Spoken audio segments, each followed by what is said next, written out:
Korça është përballë një momenti vendimtar për të ardhmen e voleybollit femrave. Trajneri i deri tani i Skënderbeut, Orlando Koja, ka dhënë dorëheqjen, duke mbyllur kështu një kapitull të rëndësishëm në drejtimin e skuadrës. Burimet sigurta pranë klubit bëjnë me di se gjasat më të mëdha janë që Stolit i besohet një emër i vendas. Në këtë kontekst, emri më i përfolur është ai i Olsi Axhillarit, i zvendas trajneri i Kojës, një figurë që njeh mirë ambientin dhe grupin aktual të lojtarëve.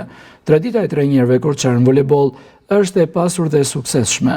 Raste si Arben Prifti, që këtë sezon udhëhoqi një skuadër drejt vendit të dytë, si dhe figurat njohura si Pandush Kapedani, Jani Melka e Sajmir Dregoj, dëshmojnë potencialin dhe cilësinë që ofron kjo shkollë trajnerësh. Në një moment ku skuadra kërkon stabilitet dhe vazhdimsi, zgjedhja e një trajneri nga Korça mund të jetë jo vetëm zgjidhje logjike, por edhe strategjike.